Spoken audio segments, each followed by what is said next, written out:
माघ माह की कृष्ण पक्ष की एकादशी को शक्तिला एकादशी व्रत रखा जाता है। पुराणों के अनुसार इस व्रत के प्रभाव से इससे मनुष्य के अनजाने में किए सभी पाप समाप्त हो जाते हैं तथा उसे स्वर्ग की प्राप्ति होती है। जो व्यक्ति श्रद्धा भाव से शक्तिला एकादशी का व्रत रखते हैं उनके सभी पापों का नाश होता है। इसलिए माघ मास में पूरे माह व्यक्ति को अपनी समस्त इंद्रियों पर काबू रखना चाहिए। काम, क्रोध, अहंकार, बुराई तथा चुगली का त्याग कर भगवान की शरण में जाना चाहिए। शक्तिला एकादशी व्रत विधि। एक बार दालभ्या ऋषि ने पुलस्त्य ऋषि से पूछा कि मनुष्य कौन सा दान अथवा पुण्य कर्म करे जिससे इनके सभी पापों का नाश हो। तब पुलस्त्य ऋषि ने कहा कि हे ऋषिवर, माघ मास लगते ही मनुष्य को सुबह स्नान आदि करके शुद्ध रहना चाहिए। व्यक्ति पुष्य नक्षत्र में तिल तथा कपास को गोबर में मिलाकर उसके 108 कंडे बनाकर रख लें। माघ मास की शक्तिला एकादशी को सुबह स्नान आदि से निवृत्त होकर स्वच्छ वस्त्र धारण करें। व्रत करने का संकल्प करके भगवान विष्णु जी का ध्यान करना चाहिए। यदि व्रत आदि में किसी प्रकार की भूल हो जाए तब भगवान कृष्ण जी से क्षमा याचना करनी चाहिए। रात्रि में गोबर के कंडों से हवन करना चाहिए। रात भर जागरण करके भगवान का भजन करना चाहिए। अगले दिन भगवान का भजन पूजन करने के पश्चात खिचड़ी का भोग लगाना चाहिए। व्यक्ति इस प्रार्थना को ऐसे भी बोल सकते हैं कि हे प्रभु, आप दीनों को शरण देने वाले हैं, संसार के सागर में फंसे हुए लोगों का उद्धार करने वाले हैं। इसके बाद व्यक्ति को ब्राह्मण की पूजा करनी चाहिए। ब्राह्मण को जल से भरा घड़ा, छाता, जूते तथा वस्त्र देने चाहिए। भगवान विष्णु ने नारद जी को एक सत्य घटना से अवगत कराया और नारद जी को एक शक्तिला एकादशी के व्रत का महत्व बताया। इस प्रकार सभी मनुष्यों को लालच का त्याग करना चाहिए, किसी प्रकार का लोभ नहीं करना चाहिए। शक्तिला एकादशी के दिन तिल के साथ अन्य अन्नादि का भी दान करना चाहिए। इससे मनुष्य का सौभाग्य बली होगा, कष्ट तथा दरिद्रता दूर होगी। विधिवत तरीके से व्रत रखने से स्वर्ग लोक की प्राप्ति होगी।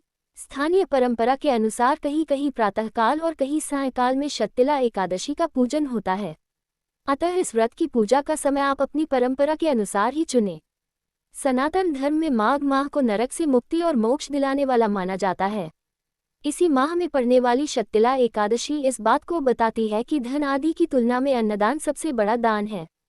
मुनिश्रेष्ठ पुलस्त्य ने दालभ्य के नरक से मुक्ति पाने के उपाय के विषय में बताते हुए कहा, मनुष्य को माघ माह में अपनी इंद्रियों पर नियंत्रण रखते हुए क्रोध, अहंकार, काम, लोभ और चुगली आदि का त्याग कर ही माघ मास के कृष्ण पक्ष की एकादशी को शक्तिला एकादशी व्रत करना चाहिए। इस दिन तिल का विशेष महत्व होता है।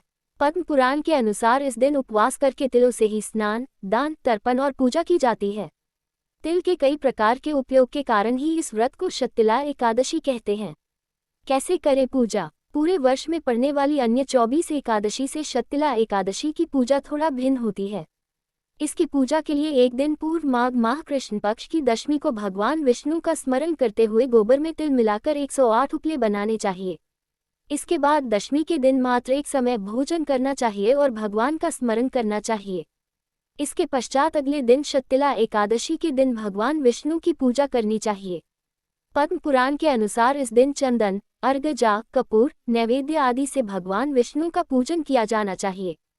उसके बाद श्री कृष्ण नाम का उच्चारण करते हुए कुम्हरा, नारियल अथवा बिजौर के फल से विधि विधान से पूजा कर अर्घ्य देना चाहिए।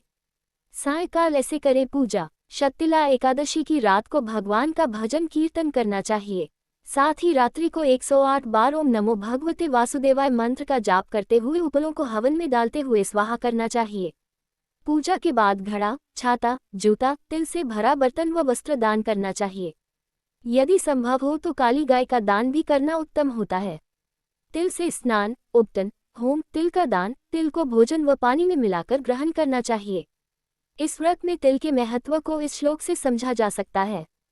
तिलस्नाय तिलोद्वर्ती तिलहोमी तिलोत्की, तिलदाता च भोक्ता च शक्तिला पापनाशिनी। अर्थात इस दिन तिल का इस्तेमाल स्नान करने, उपटन लगाने और होम करने में करना चाहिए। साथ ही तिल मिश्रित जल पीना चाहिए, तिल दान करना चाहिए और तिल का भोजन करना चाहिए। इससे पापों का नाश होता है। तिल का महत्व। विभिन्न मान्यताओं के अनुसार शक्तिला एकादशी पर तिल से भरा हुआ बर्तन दान करना बेहद शुभ माना जाता है। कहते हैं तिलों के बोने पर उनसे जितनी शाखाएं पैदा होंगी उतने 1000 वर्षों तक दान करने वाला स्वर्ग में निवास करता है। इसकी कथा के अनुसार भी तिल और अन्नदान बहुत जरूरी है। यदि धन का दान ना कर सके तो इस व्रत में सुपारी का दान भी किया जा सकता है। जो लोग एकादशी व्रत ना कर सके उन्हें खान पान और व्यवहार में सात्विक रहना चाहिए। इस दिन लहसुन, प्याज, मांस, मछली, अंडा आदि खाना उचित नहीं समझा जाता और झूठ, ठगी एवं अन्य तामसी कार्यों का त्याग करने के लिए कहा जाता है। एकादशी के दिन चावल खाना भी वर्जित माना जाता है। इस दिन तिल का 6 प्रकार से उपयोग किया जाता है। 1. तिल के जल से स्नान करें। 2. पिसे हुए तिल का उपटन करें। 3. तिलों का हवन करें। 4. तिल मिला हुआ जल पिएं। 5. तिलों का दान करें। 6. तिलों की मिठाई और व्यंजन बनाएं। मान्यता है कि इस दिन तिलों का दान करने से पापों का नाश होता है और भगवान विष्णु की कृपा से स्वर्गलोक की प्राप्ति होती है। व्रत की कथा। इस व्रत की कथा इस प्रकार है। कहते हैं कि एक बार नारद मुनि तीनों लोकों का भ्रमण करते हुए विष्णु लोक पहुंचे, जहां विष्णु जी को प्रणाम करके उन्होंने अपनी एक जिज्ञासा प्रकट कर उनसे शतिला एकादशी की कथा को विस्तार से बताने के लिए कहा। तब भगवान विष्णु ने बताया कि प्राचीन काल में एक ब्राह्मणी रहती थी। वह विष्णु जी की भक्त थी। वह उनके सभी व्रतों को नियमपूर्वक किया करती थी। एक बार उस ब्राह्मणी ने 1 माह तक उपवास रखकर भगवान की प्रार्थना की। व्रत के प्रभाव से उसका शरीर तो शुद्ध हो गया, लेकिन वह कभी किसी भी देवता को अन्नदान नहीं करती थी। तब श्री हरि ने सोचा यदि यह मृत्यु के बाद उनके लोक आएगी तो भी अतृप्त ही रहेगी। इसलिए एक दिन वे स्वयं उसके घर भिक्षा लेने पहुंच गए। जब उन्होंने ब्राह्मणी से भिक्षा मांगी तो उसने एक मिट्टी का पिंड उठाकर उनके हाथों में रख दिया। वे पिंड लेकर अपने धाम लौट आए। समय बीतता गया और ब्राह्मणी की मृत्यु हो गई। वह वैकुंठ लोक आए, जहां उसे एक कुटिया और उसके साथ एक आम का पेड़ मिला। खाली कुटिया में आम का पेड़ देख वह घबरा गई। तब वह ब्राह्मणी श्री विष्णु के पास आई और बोली कि उसने तो सारे नियम धर्म का पालन किया, फिर उसे एकांतवास जैसी ये सजा क्यों मिली। तब भगवान ने उससे कहा, ये उसके कभी भी किसी को अन्नदान नहीं करने का दंड है। इस ब्राह्मणी ने क्षमा मांगते हुए दंड से मुक्ति का मार्ग पूछा। तब भगवान ने उसे उपाय बताते हुए कहा कि आप अपनी कुटिया का द्वार बंद कर लो और जब देव कन्याएं मिलने आए तो तभी दरवाजा खोलना, जब वे शतिला एकादशी व्रत की विधि बता दें। उसने ठीक वैसा ही किया। व्रत की कथा और विधान को जानकर ब्राह्मणी ने वैसा ही किया और जल्द ही उसकी कुटिया मरने के बाद भी धन धान्य और अन्न से भर गई। इस तरह वह अपनी इंद्रियों पर हमेशा संयम भी रख सकी।